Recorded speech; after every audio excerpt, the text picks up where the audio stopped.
All right, folks, welcome back to the Trauma Therapist Podcast. I am very excited to have as my guest today, Annie Brooke. Annie, welcome. Thank you so much. All right. So Annie is a somatic author, educator, and therapist. She has over 35 years of professional experience helping infants through adults resolve trauma.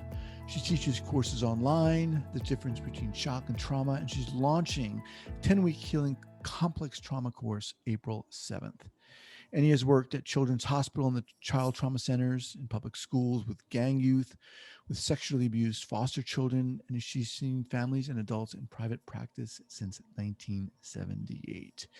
All right, Annie, just a little bit about you. Before we get going here, share with our listeners where you're from originally and Okay. where you're calling from currently. We'll get going. I'm currently calling from Boulder, Colorado, where Oh, I cool. live. Uh-huh. Okay. And I grew up basically in South Florida. My dad was in the Air Force, so we moved around when I was a young child. But my major kid growing up years were in a wonderful place in South Florida with lots of nature and swimming and all that. So I was Nice. very fortunate. Nice. All right. So you've been doing this for a while. How the heck did you get into this field? This was not where I thought I'd end up. I did not think, oh, I'm going to school to become a therapist. I actually dropped out of college and became a little back to the land pioneer. Built a log cabin with a Wow. friend, and we had a water powered furniture business. I went to Scotland and became apprenticed in pottery. So I thought I was having that life as a stoneware potter. And then a lot of trauma hit. My partner started drinking, which I didn't know about. Mm. And then the house burned down, my Oh my animals were gosh. killed. Yeah, it was major. And of course you're at that fresh young, like building your home and loving the land and making the garden. So in that process, I was very loyal. So I got a job on a fishing boat off Cape Cod to earn some money. And then we built a second house. And then I realized I am not doing well. There is the trauma of the house fire, of all the effort, of someone who now had a substance abuse. And I just felt like if I stay here, I'm going to die. How old were you at this time, Annie? I was 23, Oh, maybe. wow. Okay. Yep, 23. And, so luckily I went home to Florida for my sister's wedding. And my other sister was visiting from California, and she took one look at me and she said, "You need to come out here to California and learn how to meditate." And And she Annie, was let me just right. interrupt you. Can you release the microphone part of your headphone from your sweater? There you go. Yeah, yeah, Okay, yeah, yeah. that'll be much easier to hear. Thanks so much. Yeah, we're just Yeah. rubbing on that thing. Okay, let's see All if I right. can keep that out of the way. That's fine. Yeah. All right, good. We'll try Sorry to that. interrupt you. That's okay. So, So yeah, so I luckily, I was in this place where I couldn't hardly hold a job. I could feel my mental capacity. It was as if my brain were unraveling. And later that gave me some good perspective about mental health. It's like when there's too much stress, the brain stops functioning so well. And I grew up in a good family, lots of, I'll go back to those stories because those were part of what shaped me for sure. But the part of it that was really important in that moment is I found myself in California. I had just a little tiny suitcase, everything else had burned up. And I went to this school for meditation that taught Sufi based meditation. I didn't need medication, which was really good. I went the natural route. And my sister helped me get into this school, which basically was open to anyone. And it was teaching you Sufi practices, how to meditate, organize your energy. And at the time, this was in 1978. So this was before energy medicine was talked about or worked with. But I had so much integration. And at the same time, I joined a 4-year training called Healing Ourselves, which used a combination of, it worked with the emotional body. So we mhm. worked with Wilhelm Reich's Neo-Reichian or the breath sessions. So we were doing the mat work and processing emotions and bioenergetic. and I got exposed to group process. Mm. So all of a sudden, there's these tools of dialogue and expression and release. And I felt like I was coming back to life because I think with all that trauma, I just numbed out. My heart numbed, my whole experience numbed, and the movement and the container of tools, somatic tools and meditation tools. I was so lucky because it takes a while to come out of shock. And when you have big events, they do shock our system. And then you're like walking in the world in a different reality than other people. How did your house burn down? My partner was I was in Florida at the time for visiting for Christmas, and my partner forgot to shut down the furnace, and it started a fire, and he was down working at the mill and saw these huge flames. Mm. And by the time he could get up there and get the fire department, there was only, spruce logs are very flammable. Mm. So it was he was used to me being in the home, and I wasn't, because I was on vacation, he forgot, and it was one of those kind of errors. And you Yeah. said, naturally very traumatic. How did that trauma manifest? Oh, In your well, I guess, I just I just went numb out, and let's build our next house. We started this project, we have this land, and so I was just sort of functioning on top of the trauma. Mm. And it wasn't until I got home for my sister's wedding that and I lived in back at home for a couple months before I went to California. I started to decompensate, and people should know about this. You can function after trauma, but eventually it's going to catch you. Eventually the process of the healing is part of the fog, or the not being able to hold a conversation. That's kind of how it showed up. And then when I moved to California, I kept moving in and out of shared housing and I wouldn't decorate my room. I just had a Mm. sleeping bag on the floor. Now, what does that tell you, right? Luckily, I had all these other things where I was in these healthy groups doing group process. I had not only the spiritual work from the meditation and the emotional movement work from the healing ourselves, but I was so fortunate I started studying improvisational theater and contact improvisation. So I felt like, for the grace of God, I got exposed to sort of body, mind, spirit, Mhm. learning and integration. And as I started to get more and more healthy, my mind basically, I learned how to not be in the prefrontal cortex. Now in my work, I know all the neuroanatomy, I know the brain, I know the neuroscience behind what was helping me way back then. At that time, all we talked about was learning how to sit in the center of your head. And we did meditation practices of put your attention in your knee, put it in your elbow. So these shifting attention, so you weren't stuck in a trauma loop.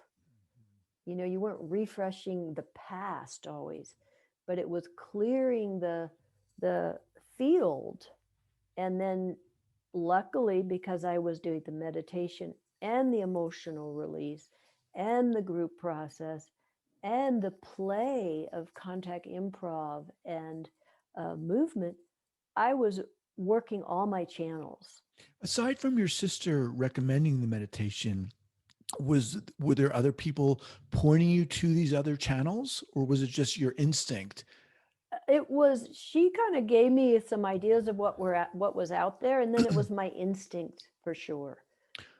Okay. You So know, how do things unfold such that you're like, all right, I want to be a therapist? well, basically, it started to happen that I had to make a living, of course, right? And so I thought, oh, I'm finally moving in my body, and I want to be a dancer. And then I realized I can't do what dancers do, and I was sort of mad about that. Here I am getting healthy and I started with the meditation, having these sort of things just manifest. We would do visualization practices, and I ended up, going to this performance where we did a month long of improvisational, 8 hours a day performance. And what happened is at the graduation, I got a ride in a little sports car up, to the beach.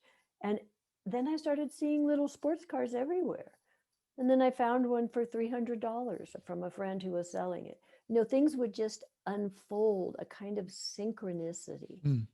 And that is sort of how I ended up. Well, I did make a choice to be a therapist because I thought, gosh, it looks like I can't be a dancer. My body doesn't know the skills that Mm. dancers have. And I was disappointed. And I thought, well, I want to be able to, do something that's creative. And I thought, I'm going to become a body centered psychotherapist. I mean, it wasn't that defined, but I started offering sessions. And that was back in the day, it was in 79 that people would come to the school. I taught at the clairvoyance school. Like I went through their program and then I taught the meditations. And that was such a learning because I saw everybody can learn this. It doesn't matter if they're a doctor, a plumber, a carpenter, a mom. Given the tools, people's brains open and their experience shifts and they find themselves. And I was so passionate about that. So I volunteered at Children's Hospital to work with the trauma children. And I started, people were asking me for individual sessions when I taught at the school. So that started my work. And so then I got a little office and I started doing the Neo Reichian sessions that I was learning in this 4-year training. And I saw the results people were getting. So it was kind of this following my nose, following what was working for me, and the desire to share, and also the desire to, be able to afford my food. And so I thought, well, this is a good career because as a woman, I can earn as much. There's not a glass ceiling around, back in the day there, the salaries between men and women. As a therapist, you're in charge of your salary. And so those were all of the factors. There was practical and also heartfelt, what really helps someone come out of. I mean, I really was afraid I was going to become homeless, the way my brain was working prior to getting those tools. And so that's not fun to go through. Right, right.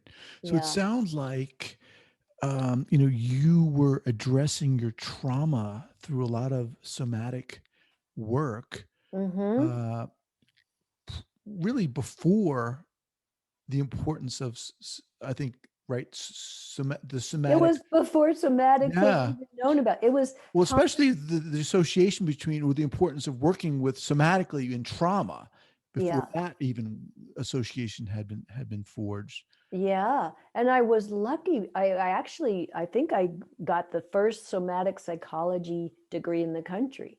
I went to Antioch and I said, look, I want to create my bachelor's degree. I had dropped out of school years earlier before I did my pioneer work in Maine. And so I put together all the things I was studying and created a degree called somatic psychology. And that Wow. was in 1980, I think.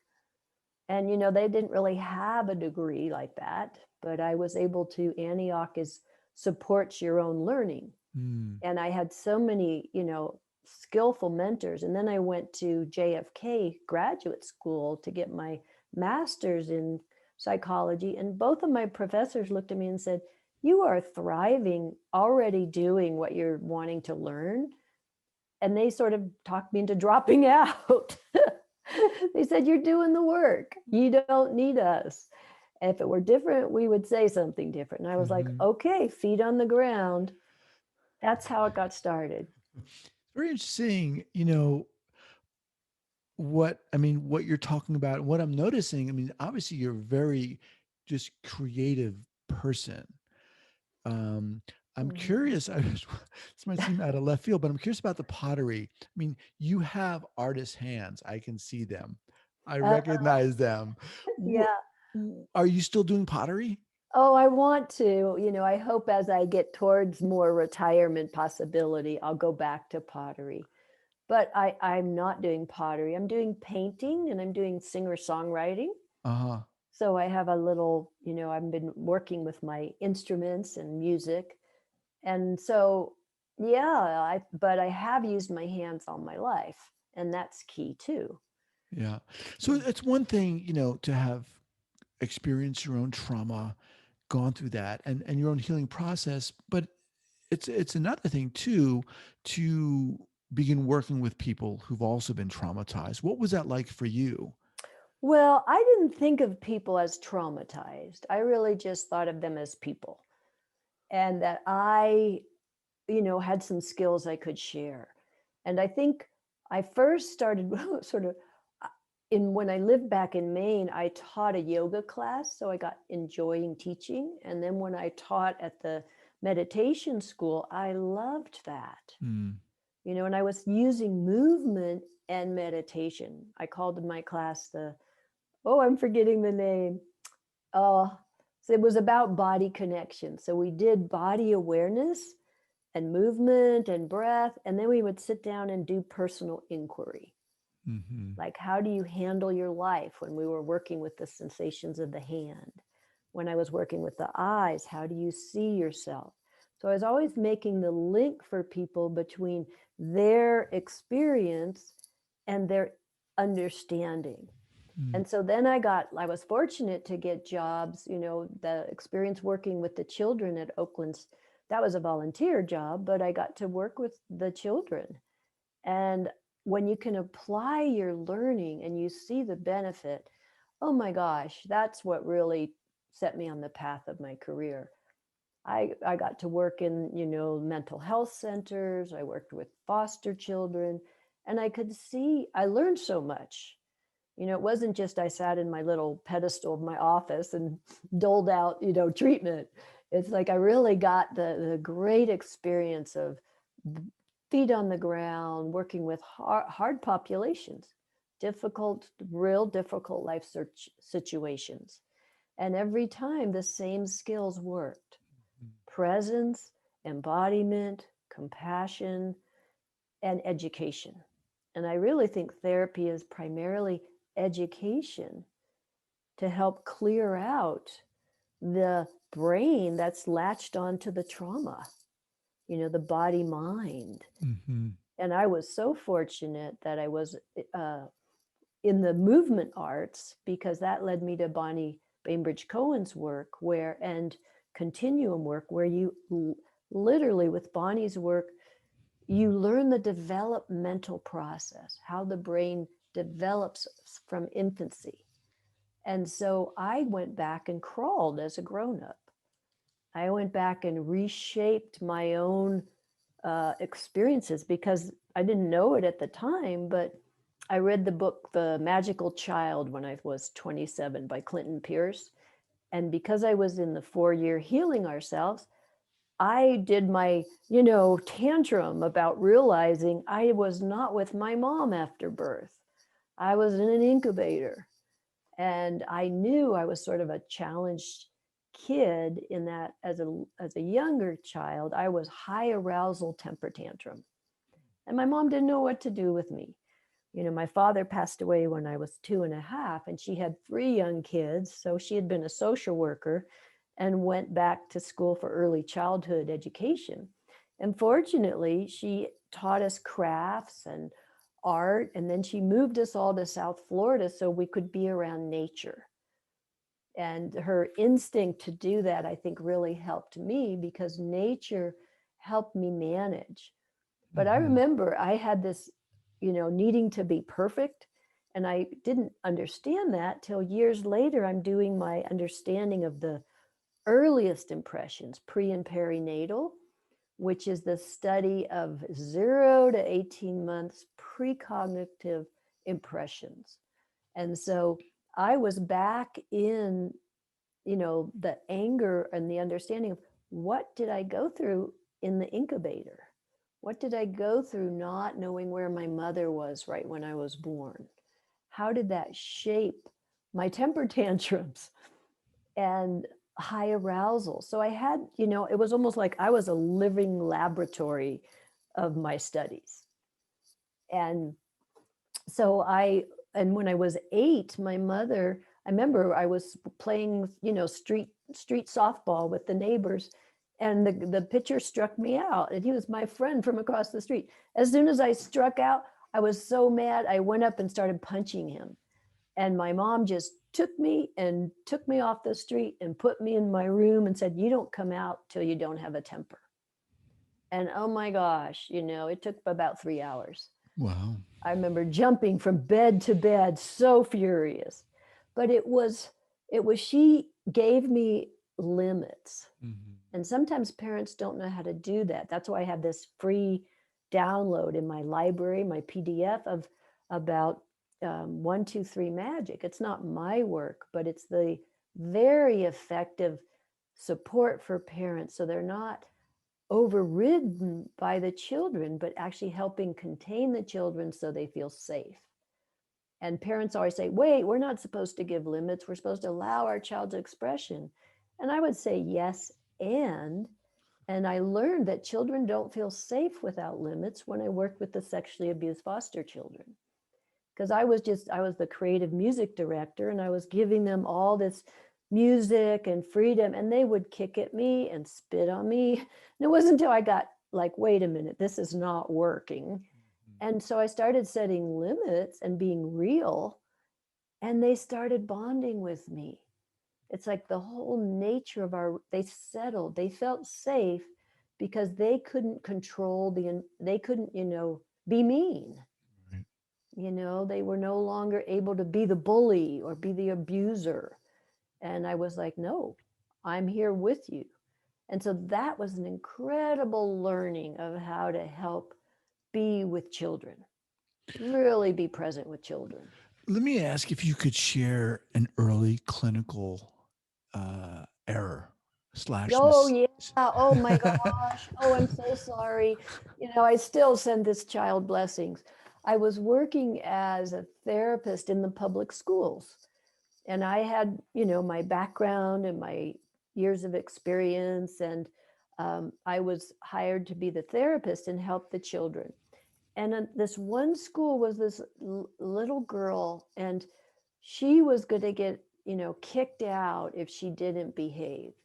And so they had me working with her, and we were out in the hallway, and I got enrolled in a power struggle. And it really taught me how you have got to pay attention about power struggles with children and with your clients and in life in general. Because all of a sudden, I was using my authority power with her, and she was using her too bad for you power back with me. Mm-hmm. We were just in a power struggle. And I kind of, I couldn't hold the compassionate space. I got triggered and got mad. And I said, we're marching back into the classroom, and I was aggressive with her, and I really regret that. So what should you have done, I guess, specifically? Well, I think now, I think I maybe needed to get another person to help me, because this was also an ethnic difficulty. The child was Native American, and she was in the public school, and she didn't want to be there. And she sure didn't want to hear anything from a white Caucasian therapist trying to help her. Mm-hmm. Right. So that was sort of the thing I didn't realize from the beginning. I mean, now I really pay attention to all that, but I was just I've got some tools, let's help. So I should have slowed everything way down, and I should have just sat down against the wall and not said a word with her. Just stayed out in the hall and just waited. Right. Not forced anything, but just waited to see what could unfold. Right. Appreciate you sharing that. Yeah. Let me just remind everyone that I'm speaking with Annie Brooke, and just mention your website here is anniebrooke.com. That's ANNIEBROOK.com. And I'll have that linked up at the show notes page here at the Trauma Thank Therapist. You so much. You're welcome. Yeah. TraumaTherapistPodcast.com. So, as I said, you've been obviously doing this for a while, and it seems to me like you bring so much of your being to this work. When you talk to, or maybe you don't talk to, but if you could talk to younger therapists just starting out, Hmm. and specifically who, want to work with people who've experienced trauma, what would you Hmm. say to them? Do your inner work. And I do mentor therapists. I have training programs for therapists because I want people to have the skills I have, because Hmm. they really, really work. And when you go back and you heal all the way to even your own birth, or your own life events, when you're not in shock or you're not overriding your natural embodied intelligence, you're a better therapist. You can stay present. And I also say, don't be just simply a listening therapist. Use movement, give interventions that reinform the brain and the body. So if you just talk, or you just empathize, you don't have the person down on the ground pushing or feeling their own embodiment. So then you're working too hard as a therapist because you don't have the potency in the room for change to happen. So I use a lot of body-based interventions based on infant development or perceptions of sight and sound and touch. And I've seen such results. Like one kid, I was teaching in Switzerland for a while, and I only saw this child one time, and the dad brought him in, and we didn't even speak the same language. But I realized from what the dad was saying is that the kid couldn't focus in school. And my first thought was, I bet he doesn't feel his own body on some level. And there's a lot of people who use their bodies but don't feel them. And so I did levering through the bone, the touch hands on, where I would take his upper arm and I would hold it and pull out the slack, give it a little tension, and then feed it into his skeleton. And you could see the light bulbs in his eyes. It's like, oh my gosh. And all of a sudden he was there. And I just, I feel like crying. It's like, oh, sometimes it's that simple. Now, I would say, I do have touch training. I use educate touch in psychotherapy, which is not always clinically approved of, but I have a touch license and I have people sign a touch contract. That means they can always say no. They will talk about it. If there's a distress, we will talk about it. So it's never this schmoozy kind of touchy thing, Mm-hmm. because it is delicate. And I also know enough about shock that you don't go near a traumatized person until you've cleared the shock in the field and there's a relational safety. And I would this is what I would say to new therapists, don't be a do gooder, because people come in to help. And I tell you, when I worked with the gang kids, and I would be working with a 16-year-old guy that could have thrown me across the room, and another therapist would come in and get too close to him spatially. And so the kid didn't, knew that that therapist was putting the client in danger, because he would, have a blowout because the therapist wanted to help so much. She was ignoring his spatial boundaries.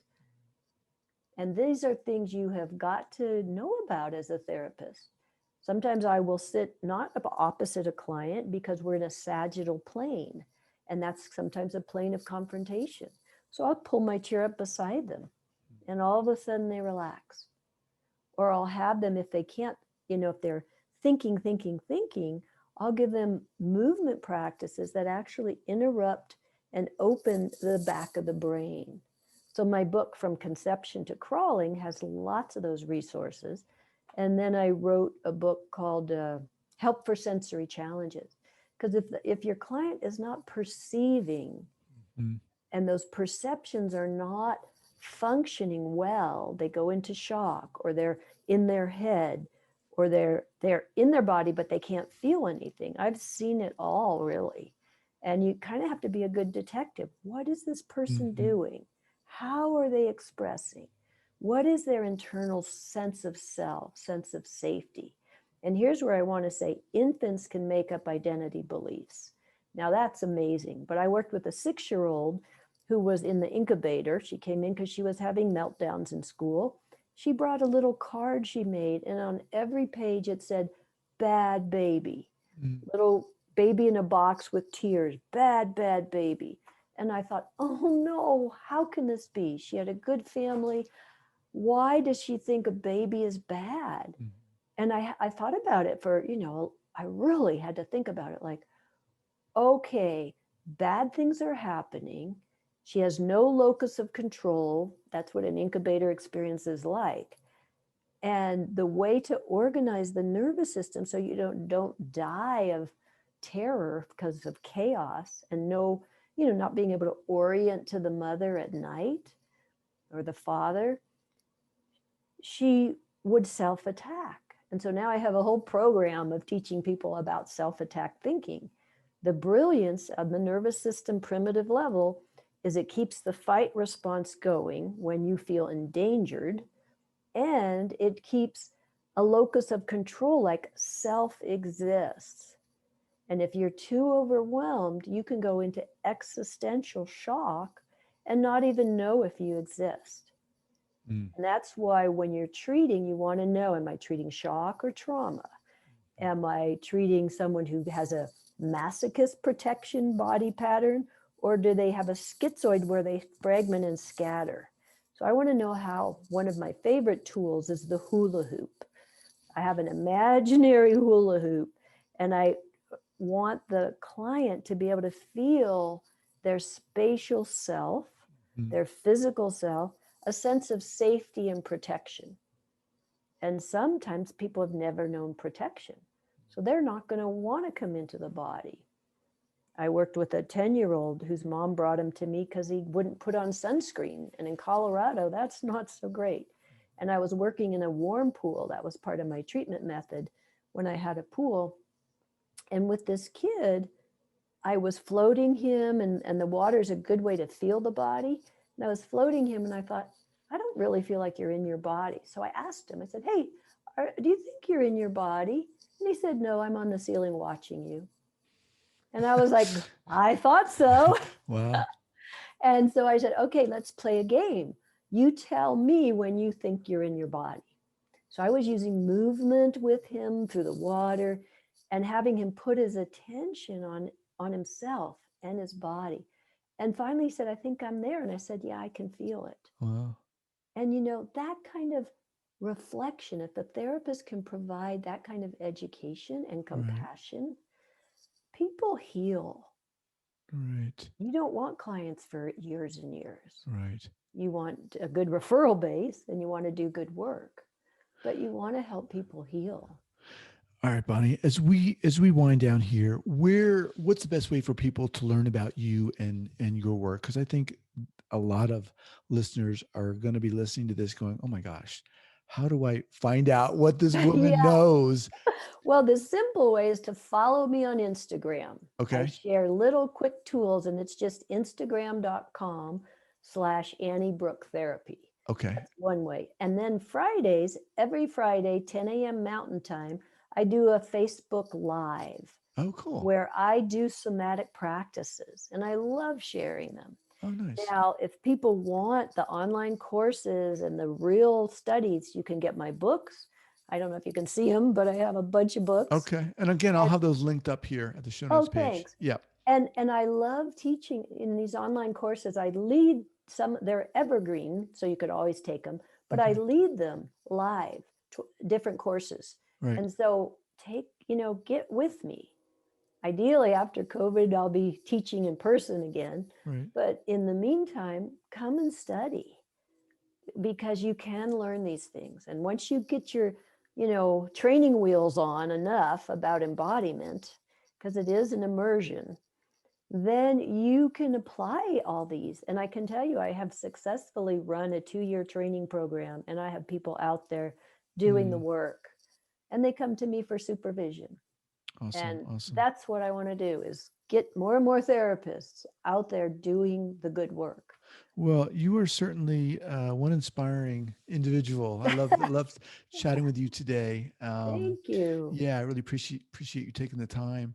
Um, awesome. Well, Annie, I want to thank you so much for jumping on here, and it was Yeah, great and chatting. I'm glad for what you're doing, just helping people get resources. It's really how we all heal. So Awesome. thank you too. You're welcome. Take care. Be well. All right, bye for now.